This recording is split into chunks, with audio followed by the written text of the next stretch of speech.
Hello, নমস্কার বন্ধুরা। আমি সবাইকে সুপ্রভাত এবং প্রণাম জানিয়ে আমার ভিডিওটা আমি শুরু করতে চলেছি। তো আমি হলাম অভিষেক। তো এবং আমার বাড়ি হলো কলকাতা। তো আমি আ এই ১ম বার ভিডিওটা ইউটিউবের জন্য ১ম বার ভিডিও বানাচ্ছি। তো আমি জানি না কেমন হবে কি আমার কোনো এক্সপেরিয়েন্স নেই এ ব্যাপারে। বাট ঠিক আছে, আমার মনে হলো কি আমি আমার জীবনের কিছু এক্সপেরিয়েন্স যদি আমি শেয়ার করতে পারি আপনাদের সাথে, তাহলে আমারও ভালো লাগবে। তো আ চলুন দেরি না করে আমি ভিডিওটা আ শুরু করা যাক। থাম্বনেলে যেরকম আপনারা দেখতে পাচ্ছেন কি আমি কিভাবে প্রাইভেট থেকে পিএসইউতে এসেছি, তার আগে আমি একটা কথা বলতে চাই। একটা হলো কি আমি বিটেক কমপ্লিট করেছি আ ইলেকট্রনিক্স অ্যান্ড কমিউনিকেশন ইঞ্জিনিয়ারিং এ ২০১৫ সালে। তো এই সময়টা যেটা রয়েছে, এই ২০১৫ থেকে ২০২৫ এই পুরো ১০ বছরই আমি প্রাইভেট অর্গানাইজেশনেই কাজ করেছি। তবে এটা একটা নয়, মাল্টিপল অর্গানাইজেশন। তার মধ্যে কিছু ছোট অর্গানাইজেশনও ছিল যেগুলো এমএনসি নয়, যেরকম সেগুলো স্কেল ইন্ডাস্ট্রিজ এর মধ্যে পড়ে। তো ওইগুলোও কিছু ছিল, আর কিছু এমএনসিও ছিল। তো আমি যখন থেকে শুরু করেছিলাম, আমি সেই সময়ের স্যালারিতে যাব না। বাট এটা বলতে পারি সেটা খুবই কম ছিল আ মানে সারভাইভ করবার জন্য ওই সময়। নিয়ারলি আমি যখন জাস্ট কলেজ পাস আউট হই, তখন আমার অনেক ফ্রেন্ডরা যারা আইটিতে চান্স পেয়েছিল সেই সময়, তারা মোটামুটিভাবে তো আইটিতে সেটেল হয়ে গেছিল। কিন্তু আমার একটা ইচ্ছা ছিল যে কি আমি যে আ সাবজেক্ট নিয়ে পড়াশোনা করেছি, সেই সাবজেক্টের কোনো ডোমেনে আমি যদি যেতে পারি সেটা আমি চেষ্টা করব। তো সেই জন্য আমি ১ম থেকেই টেলিকম ডোমেনে আমি আ চুজ করেছিলাম, যেটা আমি চান্স পেয়েছিলাম টেলিকমে। তো টেলিকমিউনিকেশন তো সমস্ত জায়গাতেই আছে, সমস্ত স্টেটে আছে, সমস্ত ইভেন এখন তো পৃথিবীর বোধহয় দূর-দূরান্ত পর্যন্ত টেলিকমিউনিকেশন সার্ভিস পৌঁছে গিয়েছে। তো সেই জন্য আমি একটা জিনিস হচ্ছে কি, যে ওইখান থেকে যখন আমি আ ফিল্ডে কাজ করতে ১ম এ তো মানুষ মানে আমরা যেরকম অ্যাজ আ ফ্রেশার জয়েন করি, তখন তো আর ওই মানে এরকম না যে চেয়ার টেবিলে বসে কাজ করা। তো চেয়ার টেবিলে বসে কাজ করার মতো বাবু চাকরি তো নয়। ওই ফিল্ডে গিয়ে সেখান থেকে কাজ শেখা অ্যাজ এ ফিল্ড ইঞ্জিনিয়ার। তারপরে ওখান থেকে পরে অ্যাজ আ প্রজেক্ট কোঅর্ডিনেটর, আ তারপরে as a project manager and তারপরেও অনেকগুলো রোলসে আমি কাজ করেছি। যেরকম কোয়ালিটি কন্ট্রোল ইঞ্জিনিয়ার হিসাবে। তারপরে বা বা এটা বলতে পারি কি যে কনস্ট্রাকশন ইঞ্জিনিয়ার হিসাবে, তারপরে আ প্ল্যানিং ইঞ্জিনিয়ার হিসাবে অনেক জায়গাতে কাজ করেছি। তো এইরকম সমস্ত কাজ যেগুলো আমি টেলিকম মানে শুধুমাত্র এরকম না কি শুধুমাত্র আমরা যে মোবাইলে কথা বলি বা ইন্টারনেট চালাই, শুধু সেটা টেলিকম নয়। টেলিকমের মধ্যে কিন্তু এখন আরো অনেক ভ্যারাইটিস অফ সার্ভিস চলে এসছে। তার মধ্যে যেরকম আপনারা এটা বুঝবেন কি এখন অনেক জায়গাতেই লিজ লাইনের হয়, দেওয়া হয়। তারপরে তার সাথে হচ্ছে আইপি বেসড অনেক কিছু সার্ভিস আছে। সেইগুলো আ থেকে শুরু করে ক্লাউড থেকে শুরু করে অনেক রকমের সার্ভিস, যেগুলো আমরা টেলিকমিউনিকেশন প্রোভাইডার এর থেকে আমরা সাধারণ মানুষের কাছে পৌঁছে দিতে পারি। তো সেই সার্ভিসের সাথে আমি যুক্ত থাকতে পেরে আমি নিজেকে সত্যিই খুব গর্বিত মনে করি। কারণ এটা একটা এমার্জেন্সি সার্ভিস। আপনারা সকলেই জানেন কি যে এই এমার্জেন্সি সার্ভিস মানে এরকম না যে ১০টা ৫টা ডিউটি এবং তারপরে শনি, রবিবার ছুটি, বা তারপরে এটা বলা যায় কি যে উম আ যে মানে হলিডেজ যেগুলো ন্যাশনাল হলিডেজ এবং তার সাথে আরো যেই হলিডেজগুলো আছে তাতে ছুটি পাওয়াই যাবে। এরকম কখনোই হয় না। কারণ টেলিকমিউনিকেশনে যারা চাকরি করেন তারা এটা খুব ভালো করেই জানেন যে তাদের ডিউটি যেটা এমার্জেন্সি, যারা তো মেইনটেন্যান্স এ চাকরি করে তাদের জন্য তো মানে এটা তো বলতেই হবে কি যে তাদের তো কোনো সময় ঠিক থাকেই না। তো সেই জায়গা থেকে শুরু করে আমি ১ম এ মেইনটেন্যান্স থেকে শুরু করে প্রজেক্ট থেকে শুরু করে প্ল্যানিং সমস্ত জায়গাতেই আমি কাজ করেছি। তো যেই সুযোগটা আমি পেয়েছি এর জন্য আমি সবাইকে ধন্যবাদ দেবো। আমার যারা ম্যানেজমেন্ট ছিল ওই সময় থেকে শুরু করে তার পরবর্তীকালে যত জায়গাতে আমি চাকরি করেছি, তো আমি কোনো কোম্পানির নাম এজন্য বলতে চাইছি না যে কি উম আ বা মানে আমি ছোট কোম্পানির নাম বলব, বড় কোম্পানির নাম বলব না। তো এইজন্য তো অনেকে ভাবতে পারেন কি যে হতে পারে প্রমোট করবার জন্য এটা বলছে বা কি। সেইজন্য আমি কোনো কোম্পানির নাম বলছি না। এইটা বলতে পারি যে আমি ফার্স্ট অফ অল ওইখান থেকে কাজ করতে যখন আমার মোটামুটিভাবে ফাইন্যান্সিয়াল বার্ডেনটা মোটামুটি একটা আমার বাড়িতে একটু ফাইন্যান্সিয়াল প্রবলেম ছিল। তো ওইখান থেকে যতদিন পর্যন্ত না মোটামুটিভাবে আমি একটা স্টেবল জায়গাতে আসতে পেরেছি, তার ততদিন পর্যন্ত আমি ওই জায়গাতেই থেকে মানে ওই প্রাইভেট অর্গানাইজেশনে থেকে আমি গ্রো করার চেষ্টা করেছি যে স্যালারিটা মোটামুটি এমন একটা জায়গায় নিয়ে যেতে চাই যেটাতে আমি সারভাইভ করতে পারি, এইটা। তো এইটা হলো একটা ব্যাপার। এবার যখন মোটামুটিভাবে আমি মোটামুটি ২০২১-২২ এর পর থেকে তখন আমি দেখলাম যে কি আমার আ যে গোলসটা ছিল মানে যে ইনিশিয়াল গোলস যেটা আমার ফাইন্যান্সিয়াল বার্ডেন যেটা ছিল, যেটা আমার প্রবলেম ছিল যে ফ্যামিলিতে আমাকে সাপোর্ট করাবার জন্য, সেই জায়গাটা যখন একটু স্টেবিলাইজ হয়ে যাচ্ছে, তখন আমি এটা চেষ্টা করছিলাম কি যে যদি আমি নিজের কেরিয়ারের জন্য মানে আমি যেটা শেখার জন্য যদি আমি আরো কোনো ভালো জায়গাতে মানে যেখানে আমি শেখার সুযোগ আরো ভালো করে পাবো। আমি এটা বলছি না যে প্রাইভেট অর্গানাইজেশনে শেখার সুযোগ নেই। প্রাইভেট অর্গানাইজেশনেও ভালো শেখার সুযোগ আছে। কিন্তু আমি যেইখানে ছিলাম সেটা প্ল্যানিং অ্যান্ড ডিজাইন এবং সেটাও শুধুমাত্র অপটিক্যাল ফাইবারে। তো এখানে কি হতো কি যে ধরুন আপনি ওই ফাইবার ঠিক আছে, আপনি ওএফসি নিয়ে কাজ করছেন। সেটা হচ্ছে বছরের পর বছর করছেন এবং প্ল্যানিং করছেন। সেটাতে নতুন কিছু নেই। হয়তো কিছু প্রসেসে চেঞ্জ হলো, নতুন কিছু অ্যাড হলো, নতুন কিছু গাইডলাইন অ্যাড হলো। এর থেকে বেশি কিছু চেঞ্জ নেই। কিন্তু আপনি নতুন সার্ভিস বা নতুন যেগুলো ধরুন আমি এটা বলতে পারি কি আ নেশন বিল্ডিং এর যেগুলো মানে যেগুলো ধরুন আমাদের দেশকে আগিয়ে নিয়ে যেতে পারবে। ওইরকম কোনো সার্ভিস আমি ইনিশিয়ালি মানে মানে শুরুতেই আমি মানে এরকম ডিরেক্টলি পেতে পারবো না। কারণ হচ্ছে যে প্রাইভেট অর্গানাইজেশনে সেই সমস্ত সার্ভিস তখনই দেওয়া শুরু হয় যখন সেখান থেকে মোটামুটিভাবে প্রফিট আ আর্নিং এর একটা স্কোপ থাকে। এটা কোনো ভুলও নয়। কারণ প্রাইভেট অর্গানাইজেশনে তাদেরকে টিকে থাকতে গেলে তাদেরকে প্রফিট জেনারেট করতেই হবে। না হলে তো তারা সারভাইভ করতে পারবে না। কারণ আ ব সেই জায়গা থেকে হচ্ছে আমি সেইজন্য ভাবলাম যে আমি যদি নেশন বিল্ডিং এর কোনো জায়গাতে যুক্ত হতে পারি, যেখানে হচ্ছে আমি নিজের দেশের জন্য অনেক কিছু করতে পারবো। আমার নলেজকে কাজে লাগিয়ে এবং আরো নতুন কিছু নলেজ অ্যাকোয়ার করে, সেই জায়গা থেকে আমি ভাবলাম তাহলে এই স্কোপটা একমাত্র পাওয়া যেতে পারে পিএসইউতেই। তা পিএসইউ তো আমাদের ২ টো রয়েছে। তো আমি মানে টেলিকমিউনিকেশনের ক্ষেত্রে আমি বেসিক্যালি বলছি। যেটা টেলিকমিউনিকেশনের কোর সেই হিসাবে বলছি। সেটা হচ্ছে এক তো বিএসএনএল আছে। তো আরেকটা আছে RailTel corporation of India limited, আরেকটা বিএসএনএল ভারত সঞ্চার নিগম লিমিটেড। তো এই দুটোর মধ্যে আপনারা সবাই জানেন কি যে এখন মোটামুটিভাবে বিএসএনএল এর তো যা রিক্রুটমেন্ট আছে ওইটা অনেক বছর ধরেই থেমে আছে।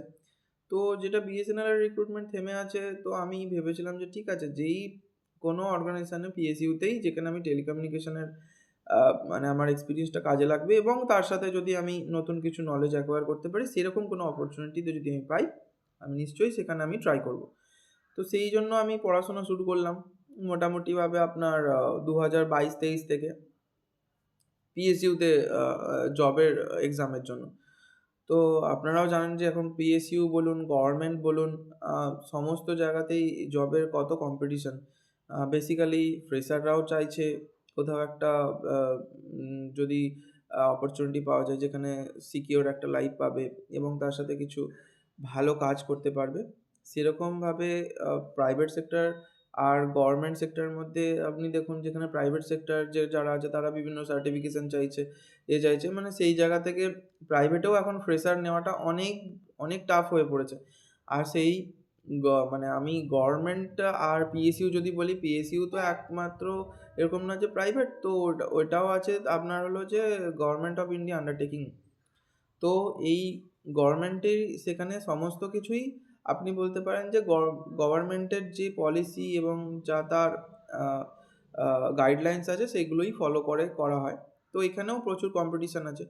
তো সেইরকমভাবে আমি পড়াশোনা শুরু করলাম এবং পড়াশোনা শুরু করার জন্য তো আমি এটুকুনি বলতে পারি যে পড়াশোনা তো ওরকমভাবে আর করলে হয় না কি যে আমি একটু YouTube দেখলাম আর একটুখানি ওই একটু বইয়ের পাতা উল্টে পরীক্ষা দিতে চলে গেলাম আর পাস করে গেলাম, এরকম তো হয়ই না। কারণ আজকের ডেটে এত কম্পিটিশন যে আপনাকে মানে এরকমভাবে পড়তেই হবে কি যতটা আপনার নলেজ, আপনার যে সাবজেক্টগুলো নিয়ে এক্সাম হবে ওইটার ব্যাপারে পুরো ডিপলি নলেজ রাখতে হবে। না হলে তো মানে চান্স পাওয়াটা খুবই টাফ এখন। তো সেই রকম দিক থেকে দেখতে গেলে আমাদের যে ডিউটি আওয়ার্স ছিল ওইখানে, এখানে পিএসইউতে জয়েন করার আগে, তো ওইখানে মোটামুটিভাবে সকালবেলায় তো আমি বাড়ির থেকে বেরোলাম হয়তো ৯টার সময়, রাত্রিবেলায় ঢুকছি বাড়িতে প্রায় ৯:৩০ ১০টা। কারণ কাজকর্ম মিটিয়ে অফিসের প্লাস যাওয়া আসা, বাড়ির থেকে যাওয়া আসা, এই যে জার্নিটা প্লাস হচ্ছে কাজকর্ম, এটা সবটা মিলিয়ে আমার ১২ ঘন্টা ১৩ ঘন্টা কেটে যেত বাড়ির বাইরে। তাহলে আমি পড়তাম কখন? পড়তাম দুটো জায়গাতে। একটা হলো এই যে ধরুন যখন আসা যাওয়া করছি বাড়ি থেকে অফিস, অফিস থেকে বাড়ি, এই সময় যেটা আমি বাসে হোক, ট্রেনে হোক, মেট্রোতে হোক, যেইটা আমি যখন যেরকমভাবে যে যাওয়া আসা করতাম, ওই জায়গাতে যতটা সুযোগ পেতাম পড়াশোনার চেষ্টা করতাম। আর কিছু সময় ধরুন এটা হতে পারে কি আমার যে অফিসের লাঞ্চ আওয়ার্স আছে, ওইরকম সময় যদি কোনো ফ্রি টাইম পেতাম তখন একটুখানি। আর রাত্রিবেলায় ঘরে এসে যদি সময় পাই এবং যদি আমার মানে শরীর পারমিট করে, কারণ এরকমও আছে কি আমার একটা ছোট্ট বাচ্চা আছে, আমার ছোট্ট ছেলে আছে। তো তাকেও তো আমাকে একটু সময় দিতে হতো। তো সেই জায়গা থেকে শুরু করে রাত্রিবেলা পড়াটা হয়তো অতটা হয়ে উঠতো না। এবং স্যাটারডে, সানডে সেখানেও আমার অফিসে হয়তো না যেতে হলেও আমার একটা ঘর থেকেই কাজ করতে হতো, বলতে পারেন ওয়ার্ক ফ্রম হোম টাইপেরই। তো যেরকম এমার্জেন্সি ডিউটিতে হয়ই, মানে এমার্জেন্সি সার্ভিসে আপনার কখন কী কাজ চলে আসে আমরা তো নিজেরাও জানি না। যখন যেটা এমার্জেন্সি সেটাই করতে হবে এবং সেটা সময়ের মধ্যে করেই দিতে হবে। সেটা শনিবার হোক, রবিবার হোক। এরকম নয় যে আমি বললাম যে আজকে শনিবার বা আজকে রবিবার আমি আজকে করতে পারব না, সোমবার করে দেবো, এরকম না। যদি রবিবারের কাজটা আছে তো রবিবারেই করে দিতে হবে, এরকম ব্যাপার। তো এইরকম জায়গা থেকে ধরুন তার মধ্যেও যতটুকু ওই শনি রবিবারে ঘরে থেকে যতটুকু ধরুন ৩ ঘন্টা ৪ ঘন্টা যতটুকু পেরেছি। মানে এরকম না যে আমি আ জোর জবরদস্তি বসে পড়তে ইচ্ছা করছে না তাও পড়েছি, ওরকম না। যখন মনে হয়েছে যে ঠিক আছে একটুখানি ভালো লাগছে এখন একটু পড়ে নিই, তখন পড়েছি। আবার যখন ইচ্ছা করছে না তখন বন্ধ করে দিয়েছি। আবার যখন ইচ্ছা করছে পড়তে আবার পড়েছি। তো এরকমভাবে পড়তে মোটামুটিভাবে এই ২-১ বছর পড়তে এরকম এই জিনিসটা করতে প্লাস আরও আমি রেলওয়েজের কিছু এক্সামস আমি দিচ্ছিলাম। যেরকম ধরুন junior engineer, assistant loco pilot, এরকম কিছু যে পরীক্ষাগুলো হয় যেইগুলোর মধ্যে টেকনিক্যাল যে জায়গাটা থাকে, সেই টেকনিক্যাল জায়গাটাও আপনার মোটামুটিভাবে কভার হয়ে যায়। যা সিলেবাস দেয়, ওই সিলেবাসই মোটামুটিভাবে এবার ওর মধ্যে কিছু আপনার যে লেভেল অফ কোয়েশ্চেনস আছে ওইগুলো কিছু হাই থাকতে পারে, কিছু লো থাকতে পারে, কিছু মিডিয়াম থাকতে পারে। তো এরকম হয় না যে কোনো কোয়েশ্চেন মানে কোনো পরীক্ষাতে এরকম কোয়েশ্চেন দেওয়া হয় না যে সব কোয়েশ্চেন হার্ড।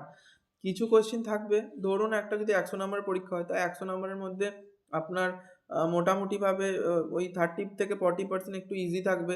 20% আপনার হচ্ছে ওই মিডিয়াম টাইপের থাকবে। মানে ধরুন টোটাল মিলিয়ে ৬০-৭০ হয়ে গেল। আর বাকি যে 30% সেটা হার্ড থাকে। তো এই যে ইজি আর মিডিয়াম মোটামুটি এখানে তো সবাই মোটামুটি করতে পারবে। এখানে ভুল হলে চলবে না। যদি তারপরেও যদি কেউ হার্ডটাকেও অ্যাটেম্প্ট করতে পারে এবং যদি সঠিক করে করতে পারে, পুরোটা বলছি না, যতটা সম্ভব। তো যদি করতে পারে তো ওখানেই সেই জায়গাতেই মোটামুটি সিলেকশনটা হয়ে যায়। তো এই জায়গা থেকে মোটামুটিভাবে আমার মনে হয়েছে আমি এক্সামও দিয়েছি অনেক।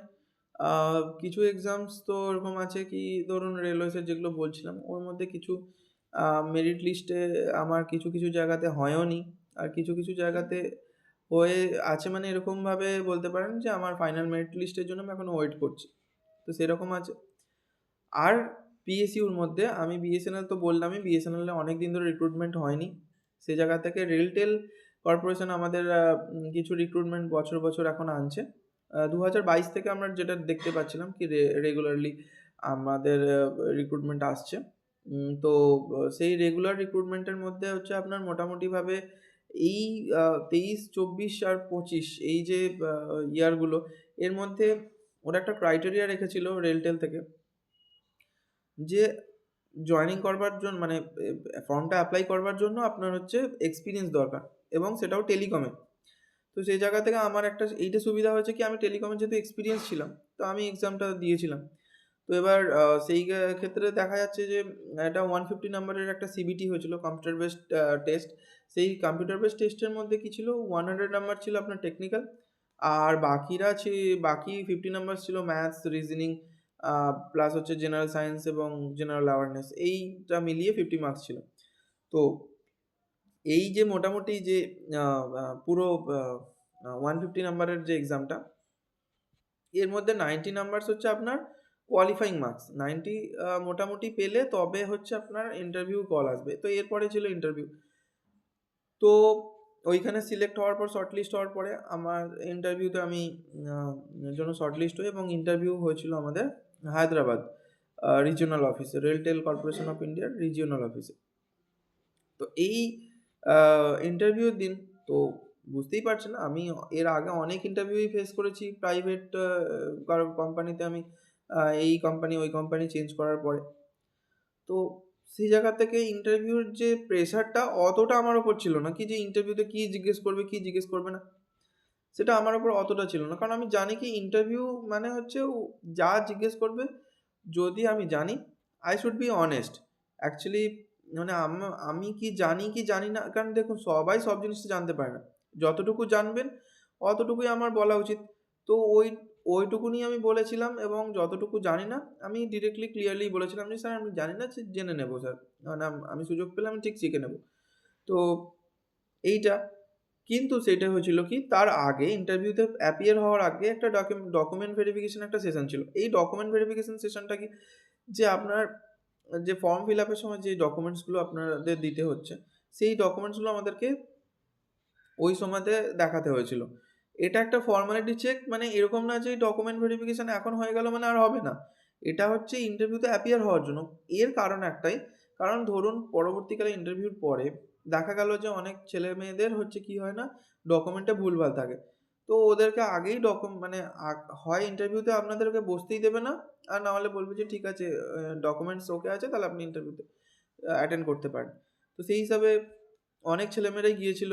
কিছু ছেলেমেয়ের ডকুমেন্টসে কোনো প্রবলেম ছিল। বেসিক্যালি প্রবলেম বলতে কিছু না। বেসিক্যালি হচ্ছে প্রবলেম, কারণ এডুকেশন নিয়ে কারোর প্রবলেম থাকার কথা নয়। কারণ এডুকেশন তো আপনার ইউনিভার্সিটি বা যেখান থেকে আপনি করেছেন সেখান থেকেই দেবে।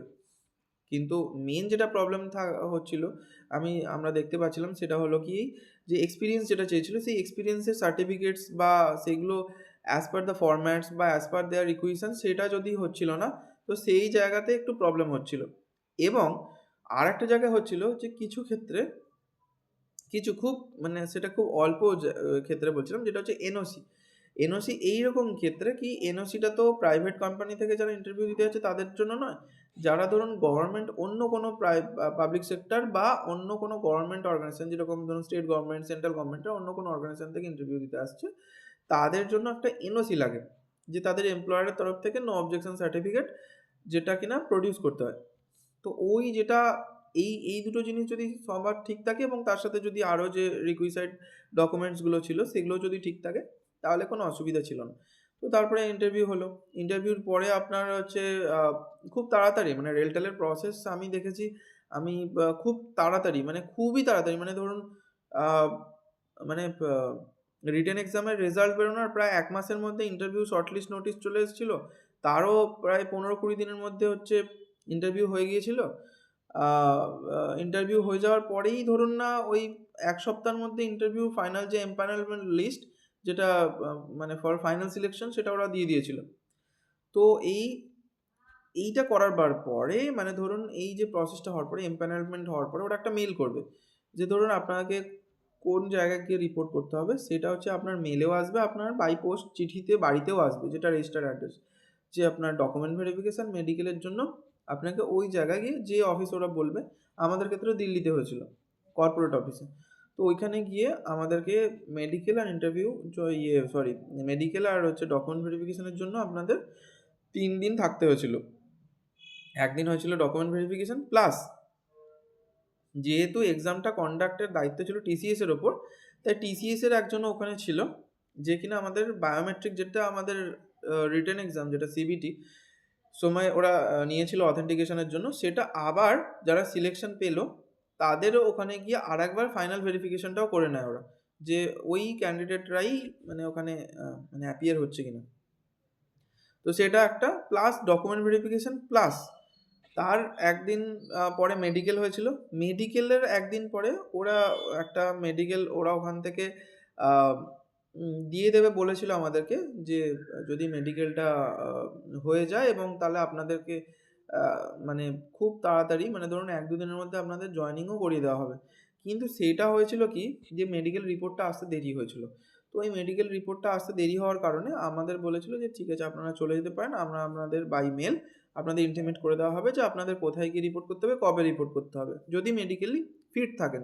এবং এই মেডিকেলটা হয়, যেহেতু রেলটেল হচ্ছে মিনিস্ট্রি অফ রেলওয়েজের আন্ডারে একটা পিএসইউ, তো সেই জন্য রেলওয়েজের যে স্ট্যান্ডার্ড আছে, রেলওয়ের মেডিকেল স্ট্যান্ডার্ড এবং গাইডলাইন আছে, সেই স্ট্যান্ডার্ড গাইডলাইন অনুযায়ী এখানে মেডিকেলটা পারফর্ম করানো হয়, যে মেডিকেলের জন্য ওই স্ট্যান্ডার্ডটা মানে চেক করা হবে। তো সেটা হওয়ার পরে মোটামুটিভাবে ওই 3-4 দিনের মধ্যে ওরা একটা ইয়ে করে দিয়েছিল, পাঠিয়ে দিয়েছিল যে মেলে, যে আমরা মেডিকেলি ফিট হয়ে গেছি এবং এই তারিখে এসে, এই তারিখের মধ্যে এসে, মানে অন অর বিফোর, মানে ওই তারিখের মধ্যে এসে আমাদেরকে ওইখানে, আমার ক্ষেত্রে ছিল হায়দ্রাবাদে আমাদের রিজিওনাল অফিসে রিপোর্ট করার জন্য। আমি সাউথার্ন রিজিয়নে পেয়েছিলাম, তো সাউথার্ন রিজিয়নে আমি হায়দ্রাবাদ অফিসে রিপোর্ট করেছিলাম। তো তারপরে তো জয়েনিং যা ফর্মালিটিস থাকার কথা সেইখানে গিয়ে হয়েছিল। তো এই হচ্ছে আমার টোটাল প্রাইভেট থেকে পিএসইউ মানে রেলটেলে আসার যে জার্নিটা। তো আশা করি আমার এই ভিডিওটা আপনাদের খুব ভালো লেগেছে। যদি ভালো লেগে থাকে তাহলে অবশ্যই লাইক, শেয়ার অ্যান্ড সাবস্ক্রাইবটা করে দেবেন, সেটা আমার জন্য খুবই উপকার হবে তাহলে, এবং আমি মোটিভেশন পাবো যে আরও নতুন নতুন ভিডিও আনতে। এবং যদি আপনাদের এটাও দরকার হয় কি রেলটেলের জয়েনিংয়ের পরে, after joining, any if any procedure or I mean any guideline related video or HR related video, HR manual related video, what the benefits are available here over here, so that I can come up with a new video with all these details. So ভালো থাকবেন, সুস্থ থাকবেন, এবং আমার মনে হয় যদি কারোর মনে হয় যে পিএসইউতে আসার ইচ্ছা, তাদের জন্য এটা খুব বেস্ট টাইম। কারণ রেলটেল বলুন, আগামী দিনে আরও কিছু কিছু পিএসইউ আছে, যেরকম ডিএফসিসিআইএল আছে, যারা টেলিকমিউনিকেশন থেকে বেসিক্যালি নিয়ে থাকে, প্লাস হচ্ছে আপনার বিএসএনএলও হয়তো কিছু দিনের মধ্যে রিক্রুটমেন্ট আনবে। তো যাই হোক, প্রিপারেশান নিতে থাকুন, আমার মনে হয় ঠিক হয়েই যাবে। আমি যদি করে নিতে পারি, আমি তো বলবো না যে নিজেকে খুব ভালো স্টুডেন্ট, আপনারা তো নিশ্চয়ই পারবেন। নমস্কার, শুভ সকাল, টাটা।